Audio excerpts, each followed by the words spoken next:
Okay, we're live. Hi, this is William Ramsey. Welcome to William Ramsey Investigates. On today's show, I have a very special guest comes to us from Belfast in Ireland. His name is Chris Donaldson. Published a book in 2020 about his adventures traveling the world on a motorcycle. Title of the book, the long title, is Going the Wrong Way, a coming-of-age story like no other. Chris escapes 1970s Belfast on his Moto Guzzi Le Mans to find himself in the road to Australia. What could possibly go wrong? And there is an audio book right now for Going the Wrong Way. Currently on Amazon in the US, it has 556 five-star reviews. And it really just talks about his really kind of solo journey through the world on his motorcycle. Really fascinating. A lot of stories and vignettes of conflicts and countries and things that probably weren't very familiar to him in Ireland, but he can talk more about that. So Chris Donaldson, welcome to the show. Thank you. For people who may not have heard of you or your book, can you kind of talk about your background in Ireland and what led you on this kind of world journey? Yeah, I was brought up in Belfast in the 70s. I went to secondary school in the middle of town, in the middle of the city, and I really didn't know anything else but what was going on in Belfast in the 60s and 70s. It was quite unusual. Now looking back, I can see it was quite an unusual place to live in the middle of basically a war zone. I was quite horrified when I took my daughter to the museum recently, actually, to notice that my life was in the history of Belfast was in the museum already. So I wasn't expecting that in my lifetime, but it was a peculiar place with bombs going off and the troubles as they were through the 70s and 80s.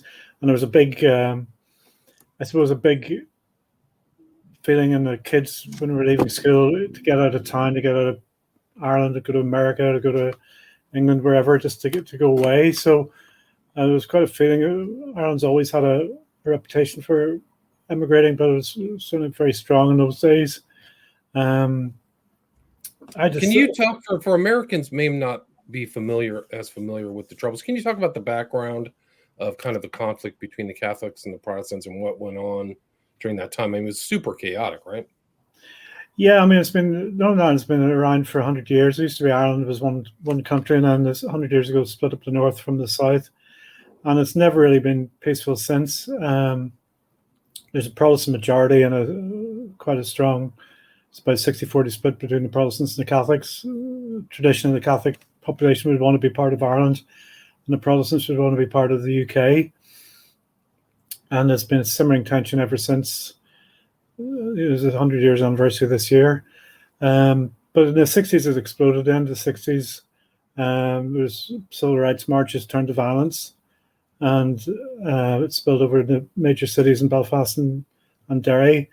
It was very much a terrorist war. With the city would be blacked out, not blacked out, but after people went to work, everybody would go home and lock themselves in their own sort of suburbs. Nobody would come into town.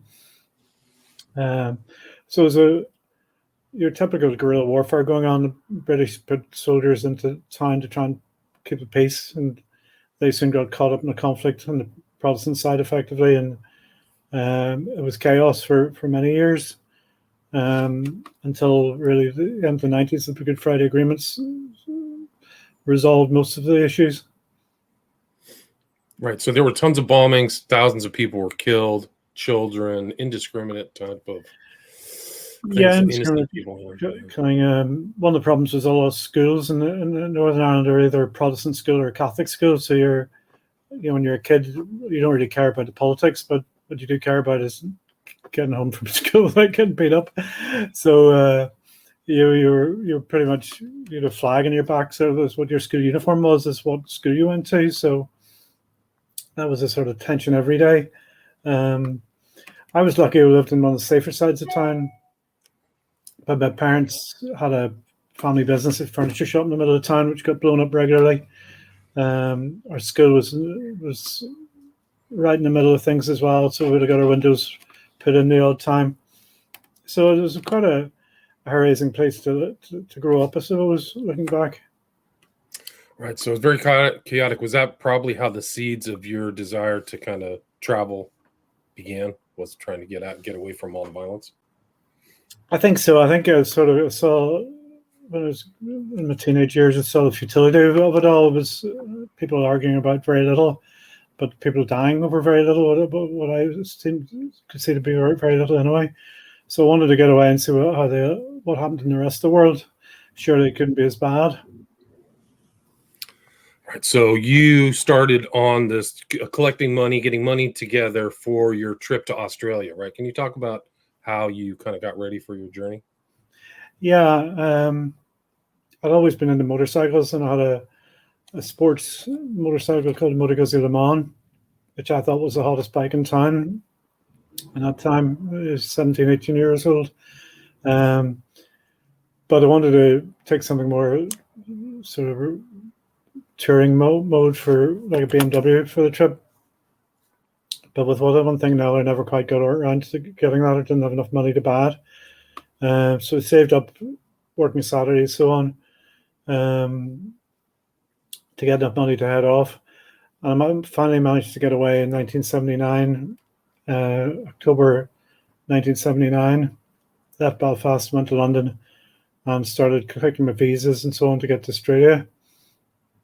And as soon as I got to London, of course, 4th of November, I think it was, the Iranian Revolution kicked off, and the American embassy was taken over, which basically sealed the route east to go to Australia. So that was my first, hence the name of it going the wrong way, because I'd spent the last 2 years meticulously planning to where all the countries going to go through, getting the visas for the route I was going to pass through to get to Australia. And all of a sudden it was just started, and the fact is the road was blocked. Right. So you were going to go from London, going straight east, all the way through the Middle East, the Asian countries, India, and that was your original route to Australia, correct? Yeah. And so you had to kind of change it. So you were committed to going on the journey, but not that route, right? So you I was committed to going away. I didn't want to go back home. It would have been too embarrassing to sort of tell all your friends you're going to Australia, and then 2 weeks later come back home and say, "Oh, sorry, I couldn't make it." So I was determined to go somewhere. In those days, you couldn't get the Iron Curtain was up. You couldn't go to Russia, so the only choice I had was to go south. And I suppose what made the story, what made the book, was the fact that I hadn't a clue about Africa, about anywhere else but where I was going to go. So I was totally heading into the unknown, which is quite hard to imagine these days with the internet and everything's being online and information so readily available. If you don't know anything about a country, just Google it. But in those days, of course, there's plenty of travel books around. But all the books that I had were for the wrong place, in the wrong direction. Right, so, and you had no cell phone, so you have no electronics. The things we take for granted, you didn't have, right? Pretty much, his speedometer was the only thing I had to go on, Right. And so you really were flying free. I mean, you write in the book, like, you're sleeping where you can, you're meeting with people, you're going through zones that are conflict, right? Israel, Sudan. Can you kind of talk what it was like to be going from Greece to Israel and then traveling around the Middle East? Yeah, we went down to Greece and I met up with a Scottish guy on a motorbike, and the two of us went over to Israel thinking we could have gone from Israel to Egypt, which when you look at your map, it looked as if you could do that quite easily. And there'd been a ceasefire agreement with Israel at that stage a few months previously. But unfortunately, by the time we got there, we were too early, and it was quite peculiar. We were able to drive up to the front line, effectively the trenches, and across the roads. You could see the Egyptian flag on the other side of the crossroads, and they wouldn't let us over. We had to go back around through Syria and Jordan to get back to where we were. So it's about 1,000 miles round trip to get the other side of the fence. to get into Israel. Syria was fairly. These countries, the trouble you have in them now. It's been going on. These regions have been in trouble for years and years. Conflicts go back to traditional religions and cultures. So, what happens in Syria now hasn't changed for generations. So it was a similar place to be in 40 years ago as it is now, which is a bit scary when you're 21 and on your own. Right, like you're pretty young at that time, kind of trying to make your way. I mean, through all these conflict-laden regions, right? Yeah. And so, what was Syria like back then in the latest 70s, early 80s? Well, remember, one of the most peculiar things is they wouldn't let me out of the port. There was basically a war going on outside the port, but they wouldn't let me out without a spare tire, which I thought was a bit silly at the time. But actually, very often places like that you go to, people are very friendly. They're pleased to see strangers coming in. They're very hospitable. It's just the region itself and the politics makes it difficult. But the people you meet on the ground are usually quite friendly and very nice to get on with. Right. So you're finding most of the people are warm. Like you had warm experiences in Austria, kind of all through your travels, even into the Americas, right? Yeah, I mean, I think traveling on a motorcycle, people have an emotion about motorcycles. They either love them or hate them. Generally, people like them. There's something about them that they like. The fact that you're on your own as well, I think people are much more inclined to look after somebody on their own, to talk to them or help them along the way, rather than just crowded guys. So being on your own it's by far the best way to see a country, to meet people and to get on. Right. It works both ways, though, right? Because you're alone too, so you're more amenable or available to talk with other people as well. To somebody you're with. Yeah, you sort of have to talk to somebody. You can't just sort of go to a bar and talk to your mate. You have to talk to somebody. When you're on a motorbike, there's nothing between you and the outside. It's not just sitting in a car with a window between people. You're in a box. When you're on a motorbike, you stop at the side of the road. You're there. You're with people. So you're much more approachable for people as well. Right, and so you're in this kind of crazy era of conflict. What was it like going from the Middle East to Egypt, and then you talk about going through the Nubian Desert, Sudanese as a Westerner, right? A European. Yeah, Egypt was chaotic, and I've been there recently. It's still chaotic. The traffic, I think, one of the worst things about the traffic in Egypt is they turn their lights off at night so they don't waste the battery. It's not great when you're driving down a two-lane highway. But I followed the road down past it, slept in the pyramids at Christmas Day, before the tourism really kicked off, I suppose, as much as it would be there now. So you're, again, being on your own, you're not tied to tourist times. You can see things much more back to basics. But the further south I went, the more wild and natural things, more back to nature things were. And in Sudan, the road actually stopped. There's no road across the desert at all. On my map, there's a road marked, but a road in Sudan is basically a direction you go to travel. Wow. It doesn't actually have any context with what the surface is, Wow. So you were really going back into almost primeval or primitive civilization, right? Yeah, and I was on a motorbike at that stage, which was totally suitable for driving on roads and so on. But when you're driving off-road, it's a completely different style of motorcycling. The motorbikes these days much more. I mean, the whole concept of enduro motorcycling is the cycles are designed for that sort of travel. In those days, you just took what you had and had a Moto Guzzi. Some days we would do 10 miles, drive all day, digging, pushing, then you'd cover 10 miles. So time and distance have a different meaning compared to traveling down freeways and motorways. Right. And you like literally had to contend with illness, hunger, thirst, right? Yeah, I mean, South Sudan at that stage was heading into a famine. There's a war. Well, Central Africa is just one war after the other. So it's quite distressing to see the refugees and literally people starving and dying of thirst, which is affecting us too, because although I didn't have a lot of money, enough money to buy some food, which is what most people didn't have. So it certainly brought you back to down to earth of how well we are off in the West.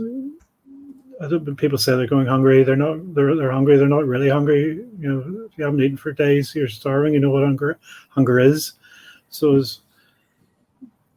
I think Sudan was probably the hardest country I went through, and learned a lot of life lessons at that going through there.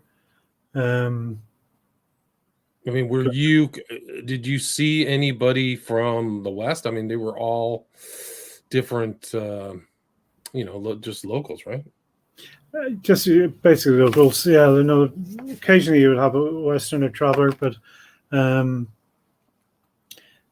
Sudan was off the beaten track because it's not like Egypt. There's lots of things to see there.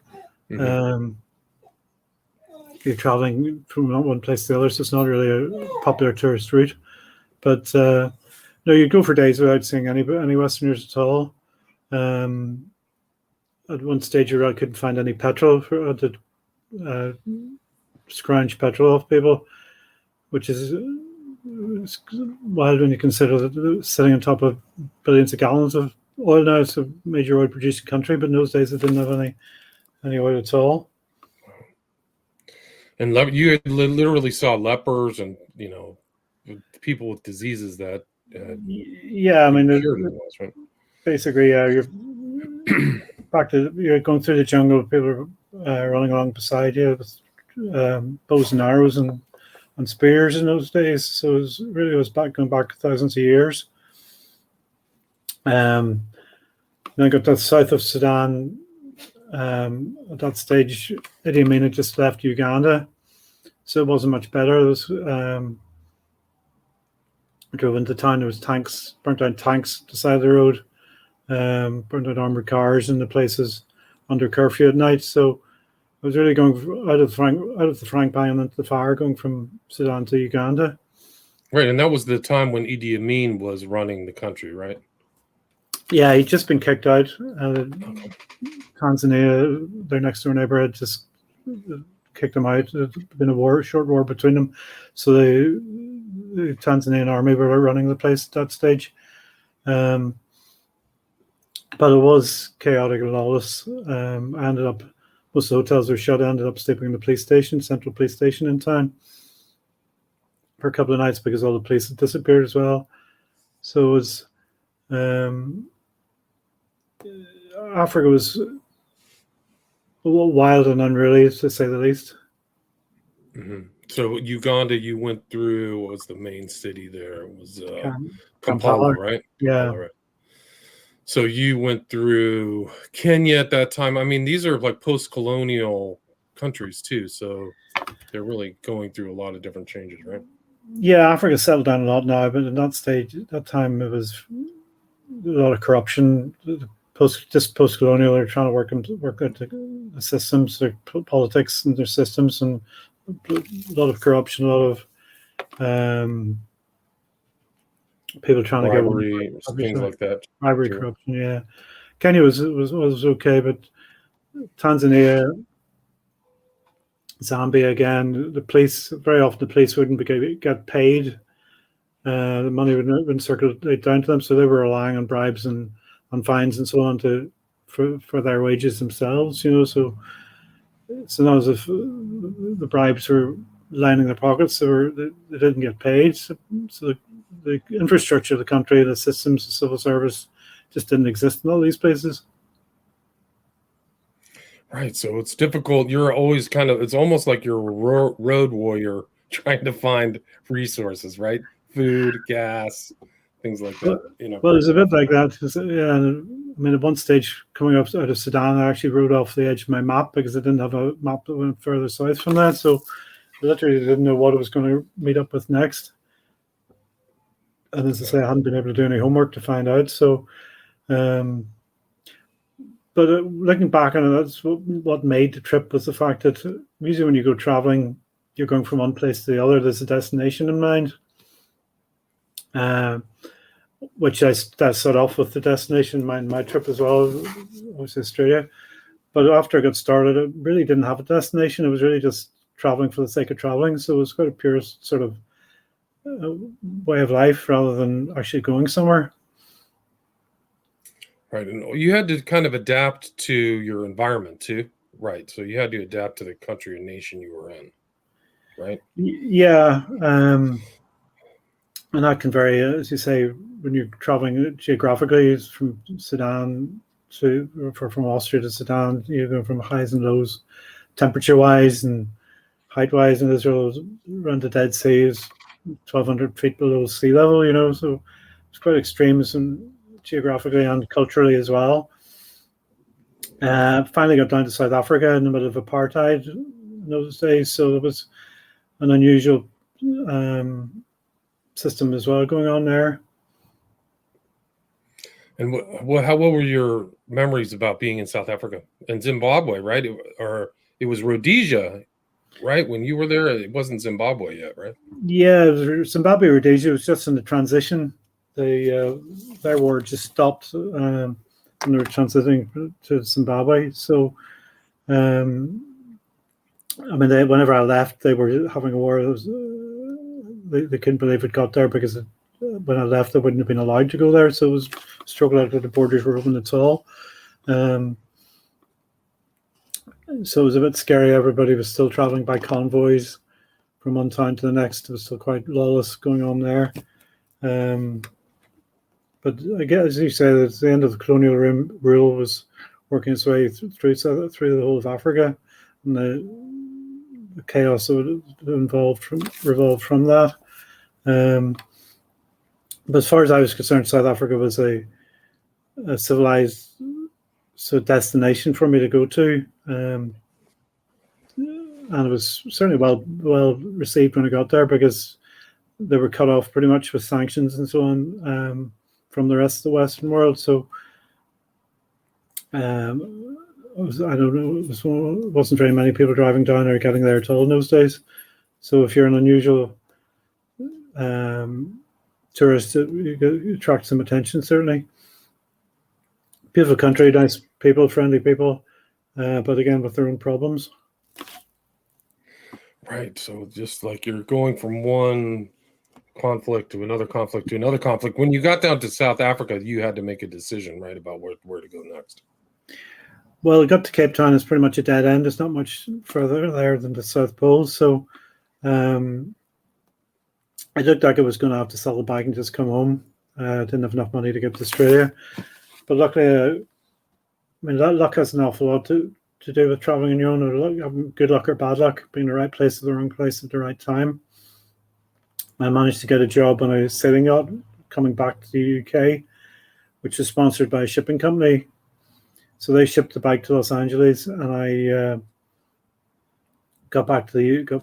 Spent 5 weeks sailing in a yacht race back to the UK. I mean, the Volvo Ocean Race is a famous one that goes around the world every 3 or 4 years now. People train for years to get a place in the boat, one of those boats.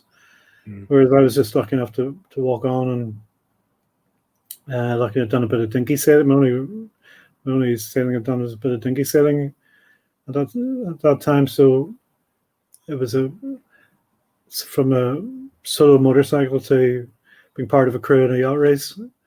Couldn't be much more different.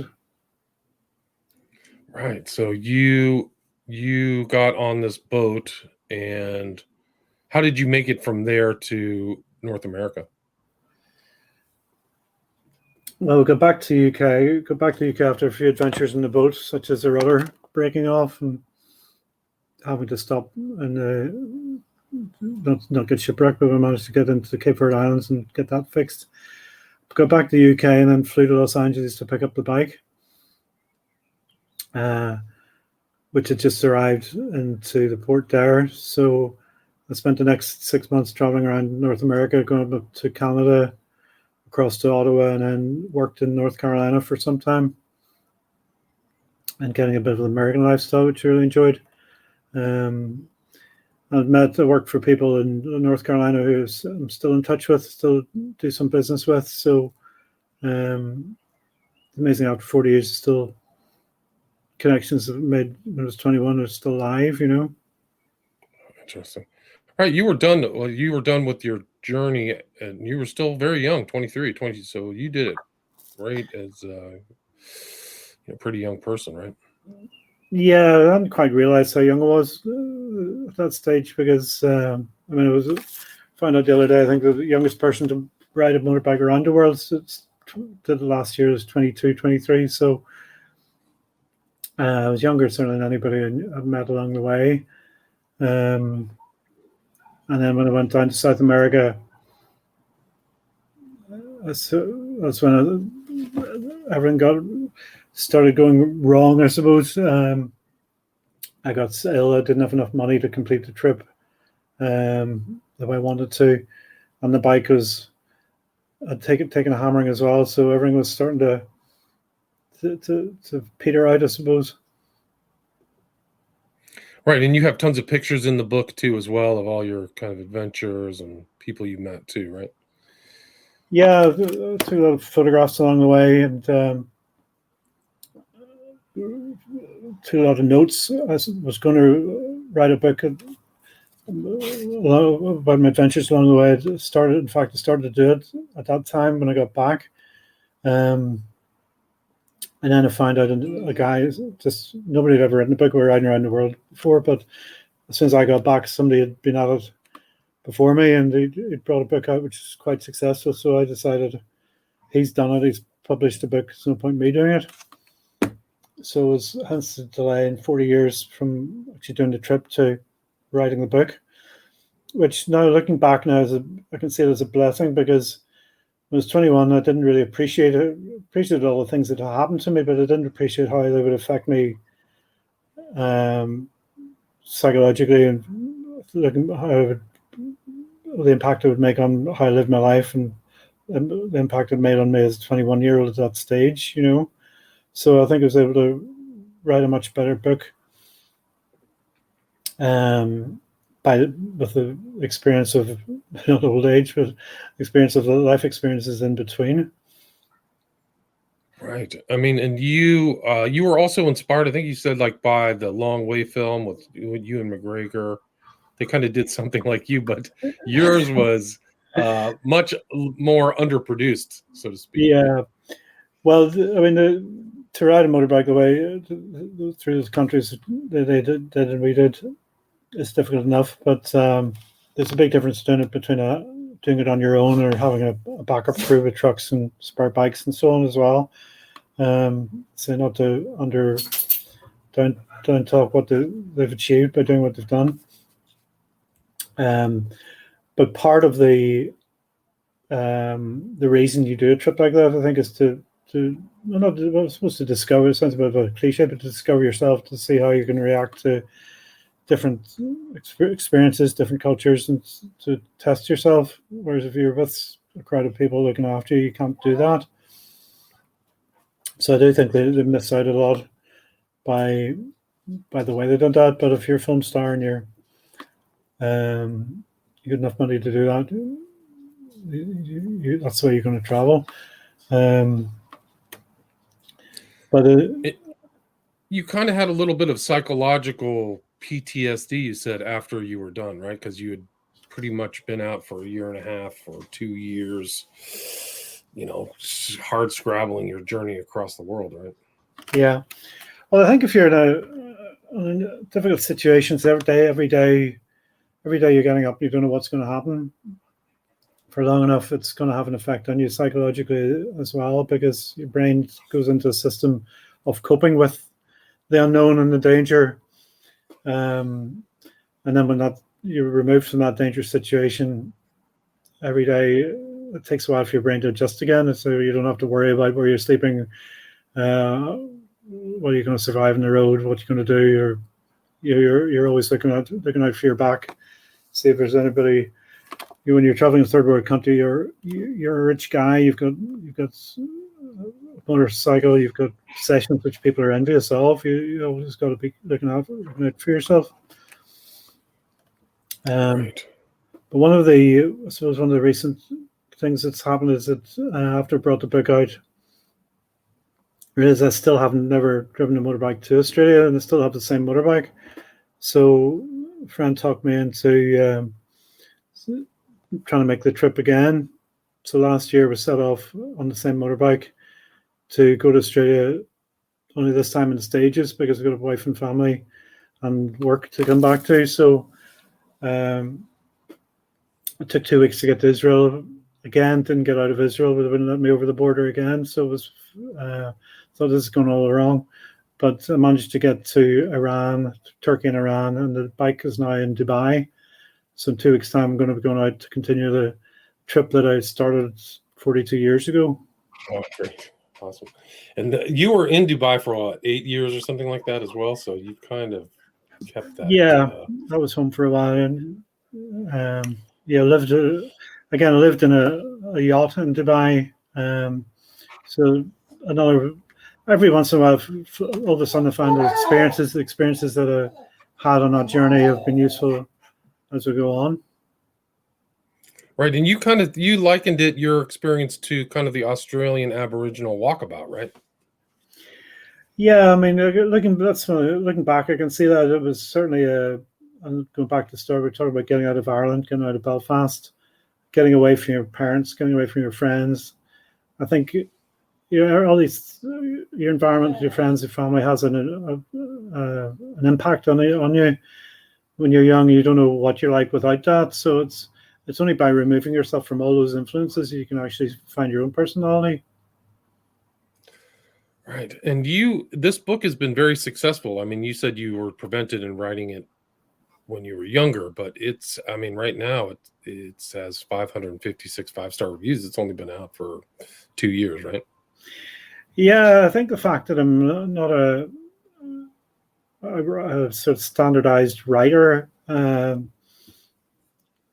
can either be very, very good or very, very bad if you're a terrible writer.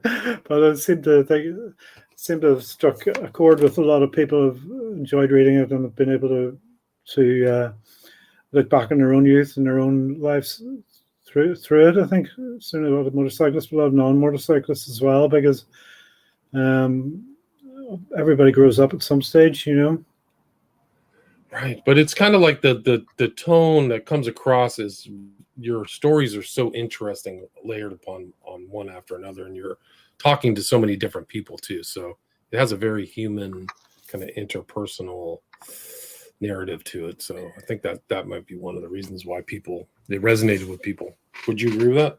Yeah, I mean, again, I was saying earlier about traveling on your own.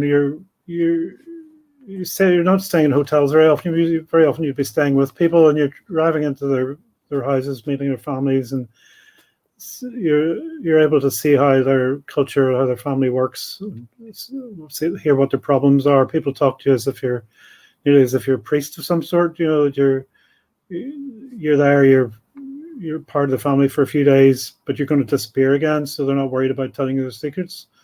So you can get quite close to people quite quickly. So it's an unusual way of traveling, which you don't get normally as a tourist. Right. So yeah, you were the off-roads tourist for sure. And there's a lot of stuff we didn't get into traveling through the United States, South America, Central America. I mean, you really covered some real territory. You figured out how many miles you traveled, right? Yeah, probably did about 35,000. Oh no. It was almost, you circumnavigated the globe and then some. Well, you see, you actually can't ride around the world anyway, because there's too much water in between and a lot of politics going on there too, as I discovered. But what you can do is you go up and down the way the continents are organized. You see much more about going up and down it the way I did it. You cover much more, see a lot more cultures and countryside and riding around the world anyway. Right. And yeah, we're like at 35 minutes. Where's the best place for people to get the book? I assume that there's a UK version or there's definitely a US version. Well, it's on Amazon in the US and in the UK all around.